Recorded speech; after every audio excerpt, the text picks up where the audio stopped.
Vai no mato, traz a cabaça pra fazer o birimbau. Amarra ela no corpo com barbante de sisal. Olá, tudo bem? Hoje, para quebrar um pouquinho esse clima frio que tem feito aqui na Serra, a gente vai falar com um cara que vem lá do interior da Bahia, um lugar bem mais quente do que aqui. Mas não falando só de clima, a gente vai falar um pouco mais sobre música. A gente vai falar com o Patrick Torquato. Patrick é DJ, produtor e radialista. Já trabalhou com artistas do grau de Gabi Amarantos.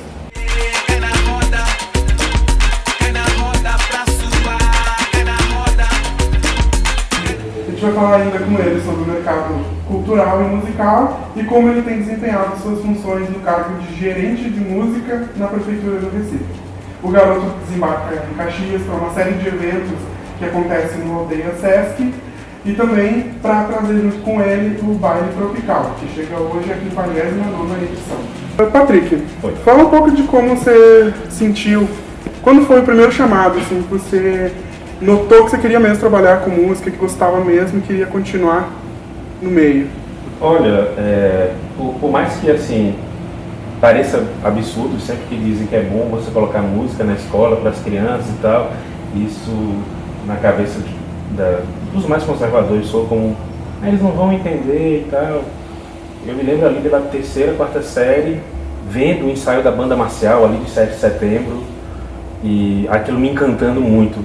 O Rufalo, a metaleira, enfim, e aquilo me chamava a atenção. Eu morava ainda em Paulo Afonso, uma cidadezinha do norte da Bahia, ali na beira do Rio São Francisco e tal, e eu me recordo que isso mexia muito comigo.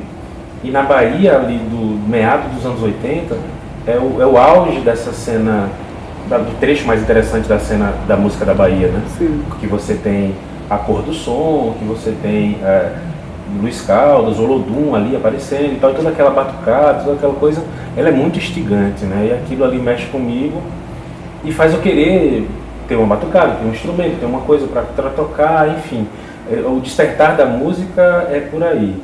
Mas perceber que era ela a corrente condutora já é ali pelo segundo grau, já ali com 16, 17 anos, na relação com os outros amigos ali da escola, da rua, enfim, que vem esse desejo de querer, de repente, montar uma banda, enfim, eu acho que isso é um processo natural de todo mundo. Mas eu já tinha uma coisa que eu considero meio que diferente, né? Eu não queria deixar de lado esse referencial dessa batucada afro, dessa coisa um pouco mais tradicional e simplesmente montar minha banda de rock. Eu achava muito restrito, pequenininho, aquela coisa do baixo, guitarra e bateria, e você fingindo que é gringo, né? Eu achava estranho, achava vazio aquilo dali. Valorizar as suas raízes, né? Pois é, então, mas não existe essa coisa tradicionalmente, né? Se você tirar o rock da história da humanidade, o menino do Nordeste, quando ele quiser fazer a sua música, ele vai querer ser Luiz Gonzaga. Ele não vai querer ser Beatles, ele não vai querer ser Rolling Stones, certo? Então, assim, perceber essa referência que é local, que é sua, que conta a sua história, que tem o seu sotaque, que tem a sua cara, não é normal, né? Os meios tradicionais de mídia impõem na gente desejos que não são nossos. E aí quando você tem um pai que tem um mínimo de discernimento para chegar para um moleque, né, e dizer, não, escuta isso aqui. Quando você tem a mãe que chega para mim e diz, olha, você tem o cabelo crespo, é lindo, né? Não vá nessa onda de querer alisar e de querer parecer uma menina branca. Não, você é linda na sua beleza e tente identificar isso. E isso serve para o menino que vai fazer música conseguir perceber esses horizontes que são possíveis. Obviamente, com 15, 16 anos eu não tinha essa visão tão mais apurada que eu tenho hoje com 35, mas naquela hora dava para perceber que eu já tinha uma inquietude de achar que fazer rock, que era o natural, era o óbvio, do menino jovem ali, classe média, era muito pouco. Eu queria mais. Maravilha. Conte um pouco como aconteceu desde o momento que tu disse, quero continuar com as raízes, essa música que eu ouço desde pequeno, até o momento de agora, assim, onde você tem um reconhecimento do trabalho que você fez. Gente, eu me percebi diante de um processo, obviamente, como eu estava desenhando, que eu acreditava que faltava um pouco mais, e eu fui cair nessa busca de encontrar esses outros elementos. E aí tinha uns moleques que estudavam comigo lá que também já percebiam isso. Tinha um menino que era de uma cidade do interior lá de Sergipe, que é muito rica de tradições de música folclórica e tal. que ele teoricamente fazia as vezes do baterista da gente. Era uma banda que nunca ensaiou, mas que viveu nesse limbo aí do desejo de montar um grupo e coisa e tal. E lá da cidade dele, uma cidade chamada Japaratuba, e você que está aí ligado, procure Arthur Bispo do Rosário, que é um artista plástico que nasceu lá, uma figura que enlouqueceu e que é a grande referência de arte moderna que tem de Sergipe, né, e vem dessa cidade. E lá ele trazia essas referenciais de música tradicional do folclore, e isso mexia com a gente. Então a gente queria fazer uma música com folclore, e que por isso que vinha essa coisa da identidade. Gente, isso é 92, mais ou menos, 91, 92, né, e mais ou menos 94, 95 é que a gente descobre que em Recife estava acontecendo uma movimentação onde os caras estavam fazendo folclore com hip hop, com a guitarra de rock, uma música pop com identidade local, e naturalmente a gente é embebido por toda aquela movimentação. E pesquisando um pouco mais, os amigos mais velhos vão mostrar pra gente o que Gilberto Gil fazia, o que Caetano Veloso chegou a fazer, o que o próprio Alceu Valença fez aí nos anos 60, 70. Isso mostra para mim que eu tinha como contribuir também com essa mesma estruturação. Uma tradição local, elementos que me influenciam de cultura pop e devolver isso para as pessoas. Eu tinha um desejo também muito grande, tenho até hoje, de mostrar isso para as pessoas. E aí eu vi que eu não queria ser músico, não. Eu queria era ser DJ, eu queria era mostrar música para as pessoas, eu queria confrontar elas com a realidade delas, fazer elas se conectarem consigo e com os outros, que é, no meu entender, o grande trabalho do DJ. E aí eu me vi nisso daí. Então, durante aí, o final da adolescência, entrando pelos 20 anos, fui fazer uma faculdade de rádio e TV, por querer trabalhar com isso, com comunicação e com a promoção dessa coisa. E lá, com 16, 17 anos, eu já pensava que a minha bandeira era a cultura e que o acesso à cultura é que é o grande modificador social, e eu faço isso através da música. Isso, então, já tem um tempo, né? Após a adolescência, já fui percebendo essas coisas.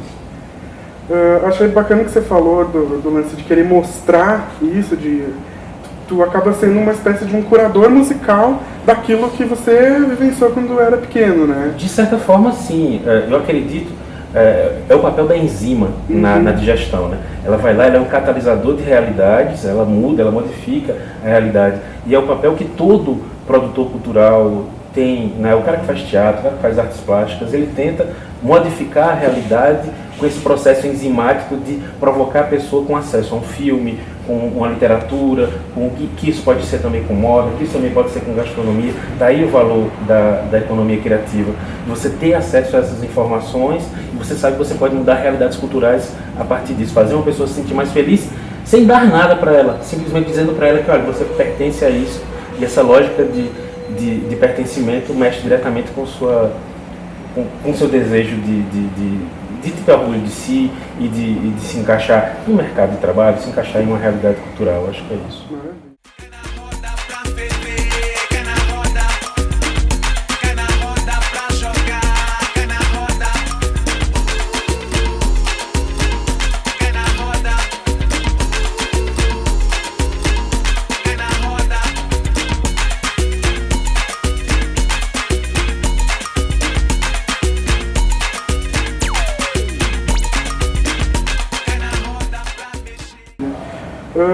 Queria que tu contasse um pouco do teu trabalho junto à Prefeitura do Recife. Olha, eu estou na Prefeitura do Recife faz 2 anos já, né, desde o final de 2012. Fui convidado a assumir a gerência de música com o propósito de colocar em prática um projeto super antigo de 1960, que é a Rádio Pública Municipal, o projeto da Rádio Frecaneca FM. E estamos lá prestes acredito que até o final desse ano de 2014 a gente consegue colocar essa rádio no ar. Eu tenho essa expertise de já ter coordenado outras emissoras, a Rádio Pública de Sergipe e a Rádio Pública do Estado do Pará. E aí, chegando na gerência de música com essa responsabilidade fundamental que é de botar a rádio no ar, eu encampei outras 2 ações mais fundamentais para a música, no meu entender, que é a estruturação da relação do Estado com a contratação dos artistas, e a gente conseguiu implementar um edital lá para a contratação dos artistas, ou seja, não é mais ao bel prazer do gestor a escolha dos artistas que ele acha que é bom. Você cria uma metodologia onde o Conselho de Cultura participa da decisão, onde um jornalista, um ciclo, ou em outro ciclo um produtor musical, vem ali opinar, e esse colegiado aí, com representantes da sociedade civil, com representantes da gestão e com representantes do que podemos chamar de das pessoas que dominam, né, ali o jornalista, o produtor cultural, enfim, ali escolher as programações musicais dos ciclos da cidade. E o próximo trabalho que eu acho que é o mais fundamental é a gente estimular a cadeia produtiva, bater de porta em porta das casas de shows, dos bares, e dizer, olha, você tem que tocar o artista local que tem música autoral, que lançou disco. E aí se eu tenho uma rádio, se eu tenho um estado que contrata de um jeito mais democrático, e se eu tenho casas de show que abrem espaço para o artista local, eu consigo mexer toda a cadeia produtiva, e basicamente esse é o trabalho que eu faço lá na Prefeitura de Recife. Maravilha. Dentro do cunho de economia criativa, a gente trabalha com um grande problema, assim, que é o fato de mensurar e dar o valor para o capital cultural. Como você tem vivência e trabalhar no poder de administração, gestão lá nessa prefeitura, como se dá essa criação de valor econômico? Porque é muito difícil você pagar por hora do artista, você não tem como mensurar todo o repertório que ele vai apresentar. Olha, eu acho que assim, é uma compreensão muito recente essa da economia criativa, e a gente está vivendo ainda esse ciclo de compreensão. Eu imagino que assim, mais uns 10, 20 anos a gente vai ter uma consciência mais coerente e mais organizada, e a nossa próxima geração vai ser diretamente beneficiada com isso, porque o Brasil tem uma riqueza absurda, né? A nossa miscigenação nos dá uma capacidade, um capital intelectual, bens culturais e referências que outros países do mundo não têm. Não tem do jeito que a gente tem. Então, esse continente absurdo, né? E sobretudo entrelaçado, né? Outros lugares vão ter as composições étnicas, mas não tem o entrelaçamento. E isso para todas as expressões, para o artesanato, para a gastronomia, para a moda, é complexo de você conseguir mensurar, porque você vai trazer de digamos assim, um limbo artístico para uma economia de mercado. E é muito complicado de você fazer isso. Do mesmo jeito que é complicado de você concorrer, né? Quando você cria um edital, você tem que escolher os artistas que estão mais aptos para se apresentar. É muito delicado você conseguir fazer isso. Então, acho que essa mensura, ela varia de realidade para realidade. E no caso, por exemplo, da contratação artística do universo musical para uma prefeitura, eu devo pura e simplesmente repetir a realidade de mercado. Então, se um artista consegue levar 500 pessoas e ser contratado por 3, 4 mil reais, ele conseguir me comprovar que ele é contratado por essa média de cachê, eu contrato ele por essa mesma média de cachê. Então, não sou eu que dito o mercado dita as condições e eu simplesmente repito isso, porque eu tenho o meu compromisso de manter esse cara sendo contratado para que a cadeia produtiva gire, e eu tenho um compromisso de oferecer para o cidadão um bem cultural com um mínimo de complexidade que possa melhorar a vida dele quando ele tem acesso àquilo. Então, eu não devo ser o mercado. Esse é um grande erro que acontece na gestão pública, de achar que eles é que devem ser o mercado, né? E aí a gente vira quase um Estado soviético de produção cultural, onde só o Estado compra toda a produção de cinema, de música, de teatro, de dança, para dar de graça para o povo. Não é assim. A pessoa tem que saber que ela vai sair de casa e vai pagar aqueles 10 reais para entrar, e o artista vai receber no final da noite o resultado daquela bilheteria. Não tem nada mais engrandecedor para o artista que ele saber que no final da noite ele vai receber, e não daqui a 45 dias, não daqui a 60 dias, porque aí deixa o cara... É quase um dependente químico, né? Quase uma cracolândia, quando o artista fica nessa dependência de eu vou esperar, não sei como é que aqui em Caxias funciona, por exemplo, a festa da uva, mas se o cara toca só na festa da uva, ele vai tocar só a cada 2 anos. Né? Então ele vai ficar ali esperando, porque só naquele ciclo da festa da uva é que ele de fato é artista, porque durante o resto do ano ele não consegue tocar aqui em lugar nenhum. Estou falando pela realidade que é no Nordeste, que tem o ciclo de Carnaval, o ciclo de São João, o ciclo o ciclo natalino, e os artistas ficam esperando por isso, onde o Estado poderia ter se posicionado contratando, mas estimulando o mercado para o mercado absorver. A realidade cultural se faz de segunda a segunda, não só no Carnaval, não só no São João, não só no ciclo natalino.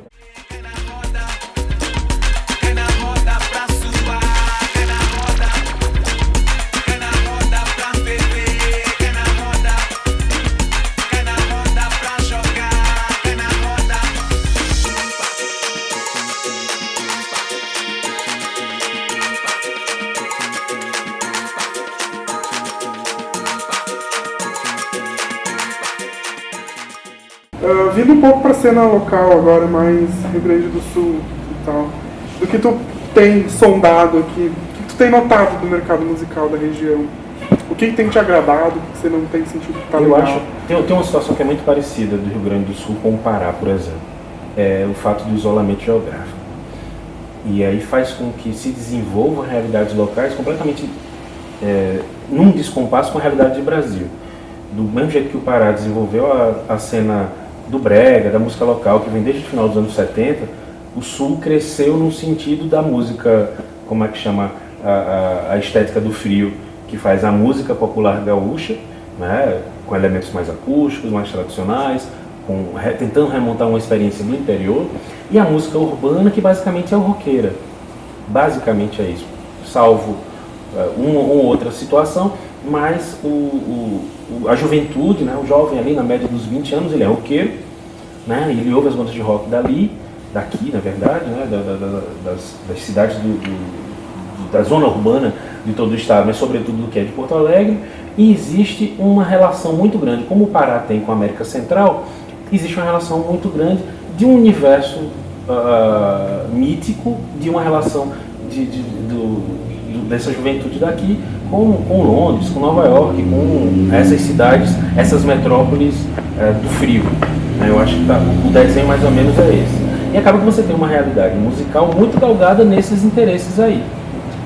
E esse é um descompasso muito grande em relação ao que tem no resto do Brasil. Eu não estou falando isso fazendo algum juízo de valor, é só fazendo uma análise mesmo real. Sendo que isso, em algum momento, vai precisar sim de um juízo de valor, porque aí você fica com quem quer questionar isso completamente refém. Então, um artista que tem uma formatação que não seja baixo, guitarra e bateria, e que não faça uma música que tenha essa expressão no rock, ele já é mal visto, ele já é mal entendido, ele já não tem uma realidade onde ele consegue se apresentar. Isso atrapalha.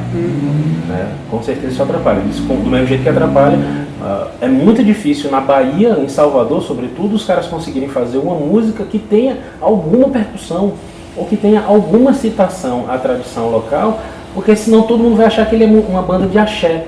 E aí eles precisam negar aquilo. Então, se você vir o que apareceu da Bahia, que não era isso, no ciclo do final dos anos 90 para depois, são bandas que são eminentemente roqueiras. Um exemplo melhor disso é a Pete. Eles não conseguem se relacionar com a música de lá e conseguir fazer. É muito recente, né? A cena da Bahia, de Salvador, que consegue dialogar com isso. De gente como Márcia Castro, Baiana System, Bemba Trio, o próprio Lucas Santana. São nomes que já conseguem dialogar um pouco com a Bahia, mas construir uma nova realidade.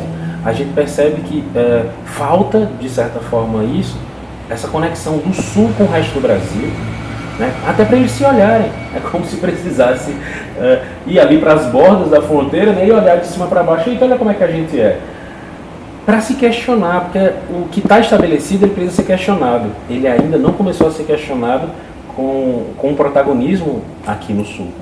Né? Então está estatizado, é isso. A rádio que fica tocando e se dizendo que é uma rádio de rock. Para quê? Ela é uma rádio de rock para enfrentar o sertanejo? Ela é uma rádio de rock para enfrentar a música popular? Ela é uma rádio de rock para adestrar o menininho branco de condomínio a continuar sendo o roqueirinho nas próximas gerações? Até quando isso? Né? É uma realidade opressora, tão opressora quanto é a realidade da Axé Music em Salvador, tão opressora quanto é a realidade das bandas de forró estilizado em Fortaleza, tão quanto a cena de tecnobrega em Belém, que não deixa outra coisa aparecer, que não seja exatamente igual ao que já existe. Se não for aquilo que já tem, não é uma tem realidade espaço. Absolutamente opressora. E quando é que esses meninos e meninas vão se rebelar? Eles precisam se rebelar. Né? Então, só pra gente finalizar, queria que você falasse um pouco de como você... a tua experiência de tocar fora, de ser essa espécie de porta-voz da música brasileira para o exterior, assim. Não necessariamente é uma responsabilidade que eu queria para mim, mas é sempre muito bom quando a gente sai daqui e encontra pessoas com a expectativa de conhecer o que aqui tem. O samba e a bossa nova são dois elementos muito opressores da música do Brasil. Eles representam a gente demais e deixam todo mundo refém disso. Então eu estou lá tocando no lugar e chega alguém, toca a Garota de Ipanema. Eu, como assim? Ainda estão presos a isso daí.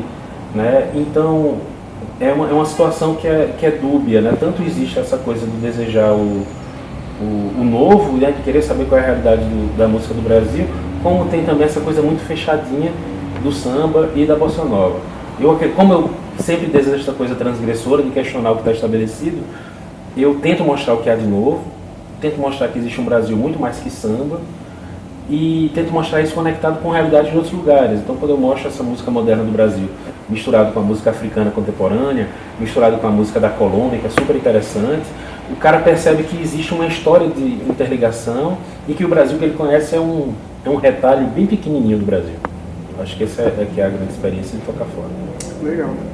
Para finalizar, então, eu queria agradecer teu tempo por ter cedido e vindo até aqui conversar com a gente. E desejar que cada vez mais as pistas de dança do mundo inteiro consigam ver que esse som da periferia também faz a galera mexer muito. Massa, beleza. Estou à disposição e vida longa aí ao projeto de vocês. Muito obrigado.